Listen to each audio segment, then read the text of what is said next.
ஆண்டவராகிய இயேசு கிறிஸ்துவின் நாமத்தினாலே உங்களுக்கு என்னோட அன்பின் வாழ்த்துக்கள்.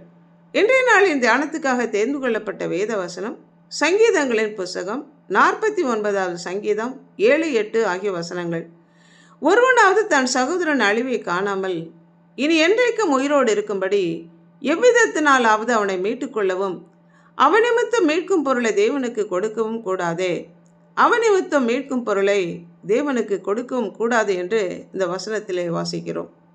முந்தின வசனத்தில் தங்கள் செல்வத்தை நம்பி தங்கள் திரளான ஆஸ்தியினாலே பெருமை பாராட்டுகிற ஜனங்களில் ஒருவனாவது தங்களுடைய சகோதரன் அழிவை காணாதபடிக்கு மரணத்தை அவன் சந்திக்காதபடி அவன் என்றென்றைக்கும் உயிரோடு இருக்கும்படியாக எவ்விதத்தினாலாவது அவனை மீட்டுக்கொள்ளவும் அவனுக்காக மீட்கும் பொருளை தேவனுக்கு கொடுக்கவும் கூடாது என்று சொல்லப்பட்டிருக்கிறது.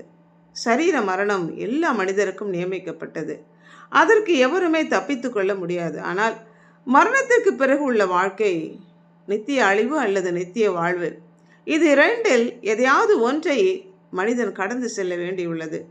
பாவம் மன்னிக்கப்பட்டால் ஆத்மா உயிர்ப்பிக்கப்பட்டு நித்திய வாழ்வு, பாவம் மன்னிக்கப்படாவிட்டால் ஆத்மா மரணம் அடைந்து நித்திய அழிவு, நரகாக்கினை.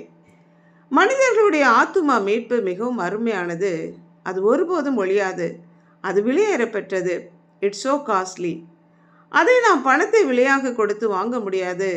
அதிகாரத்தினாலே, தேசத்தின் அதிபதியாக இருப்பதனாலே பெற்றுக்கொள்ள முடியாது. நம்முடைய கிரியைகளினாலே, செயல்களினாலே, சரீரத்தை ஒடுக்கிறதுனால, தான தர்மம் செய்கிறதுனாலையும் ஆத்தும மீட்பை நாம் பெற்றுக்கொள்ள முடியாது. நம்மை மீட்டுக்கொள்ளும்படிக்காக ஆண்டவராகிய இயேசு கிறிஸ்து பரலோகத்திலிருந்து எல்லா மகிமையும் துறந்தவராக மனுஷகுமாரனாக இந்த பூமிக்கு வந்து நமக்கான மீட்கும் பொருளை கொடுப்பதற்காக அவருடைய விலை மதிப்பில்லாத இரத்தத்தை சிந்தி ஜீவனை கொடுத்து நம் எல்லோரையும் மீட்கும் பொருளாக தம்மை தாமே ஒப்பு கொடுத்தவர் ஆண்டவராகிய இயேசு கிறிஸ்து ஒருவரே. மீட்கும் பொருள் என்றால் அடகு வைக்கப்பட்ட ஒரு பொருளை மீட்பதற்காக செலுத்தப்படுகிற தொகை, பணம்.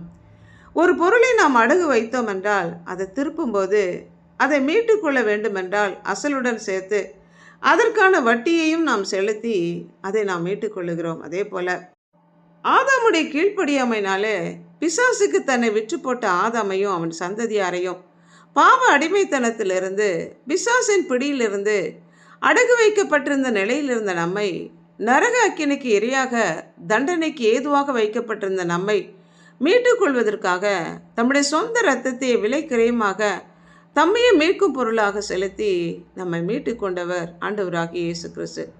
இந்த ஆத்தும மீட்பை நாம் அலட்சியப்படுத்தாதபடிக்கு இந்த மீட்பை ஒவ்வொருவரும் பெற்றுக்கொள்ள நம்மை நாமே அர்ப்பணிப்போமா? ஜெபிப்போம்.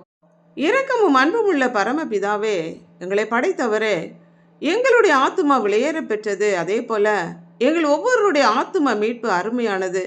உம்முடைய சாயலிலே உருவாக்கப்பட்ட எங்களை மீட்டுக்கொள்ளும்படிக்காக உம்முடைய சொந்த இரத்தத்தை விலைக்கிரயமாக செலுத்தி எங்களை மீட்டுக்கொண்ட தயவிற்காக நன்றி செலுத்தி உம்மை விசுவாசித்து அறிக்கையிட்டு ஏற்றுக்கொள்வதன் மூலம் இந்த மீட்பை பெற்றுக்கொள்ளத்தக்கதான கிருபை தாங்க. இதன் மதிப்பை நாங்கள் நன்கு உணர்ந்து கொண்டவர்களாக இந்த ஆத்தும மீட்பை அலட்சியம் பண்ணாதபடி அதை பெற்றுக்கொள்ள எங்களை அர்ப்பணித்து ஆண்டவராகிய இயேசு கிறிஸ்துவின் நாமத்தினால் ஜெபிக்கிறோம் பிதாவே. ஆமென்.